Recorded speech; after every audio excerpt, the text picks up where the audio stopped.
एक शांतिपूर्ण गांव जिसे मुक्तिपुरी कहा जाता था उस समय विक्रमादित्य के राज्य के अंतर्गत था। यह गांव प्राकृतिक सौंदर्य से भरपूर था, लेकिन गांव के लोग एक बड़ी समस्या से जूझ रहे थे। रात के समय गांव में एक अजीब और भयानक राक्षस दिखाई देता था जो न केवल लोगों को डरा देता था बल्कि किसी को भी उठा ले जाता था। गांव वाले उसे नरभक्षी कहकर बुलाते थे क्योंकि वह अपने शिकार को मारकर उनका मांस खाता था। गांव में एक बार एक ऐसा घटनाक्रम घटा जिसने सबको चौंका दिया। गांव का एक युवक राजन, जो बहुत ही साहसी और ईमानदार था, एक रात घर से बाहर गया और अचानक नरभक्षी के जाल में फंस गया। नरभक्षी ने उसे अपनी चंगुल में पकड़ लिया और उसे अपने अड्डे की ओर खींचते हुए ले गया। ये दृश्य बहुत ही डरावना था और गांव वाले परेशान हो गए थे। अब वे समझ नहीं पा रहे थे कि इस राक्षस से कैसे निपटा जाए। राजन के माता पिता, जो विक्रमादित्य के राज्य के समर्पित नागरिक थे, डर के मारे विक्रमादित्य के दरबार में पहुंचे। उन्होंने राजा से मदद की गुहार लगाई। राजा विक्रमादित्य, जो हमेशा अपने राज्य के लोगों के कल्याण के लिए तत्पर रहते थे, यह सुनकर बहुत दुखी हुए। उन्होंने तुरंत अपने दरबार में मंत्रियों और सैन्य प्रमुखों को बुलाया और मामले की गंभीरता को समझा। राजा विक्रमादित्य ने तत्काल अपने एक विश्वास पात्र ब्राह्मण को भेजा जो इंद्रदेव से संपर्क कर सके।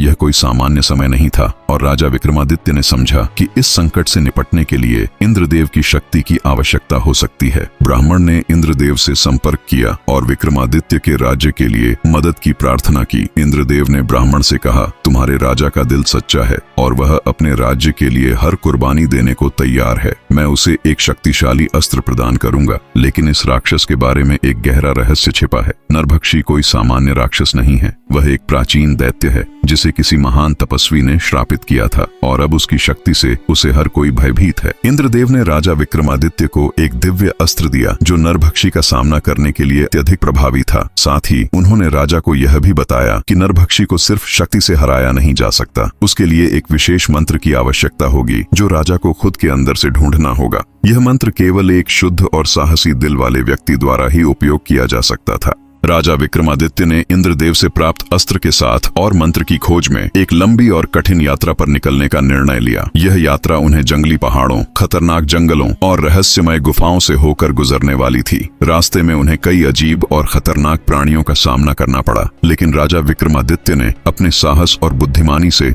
हर संकट का सामना किया।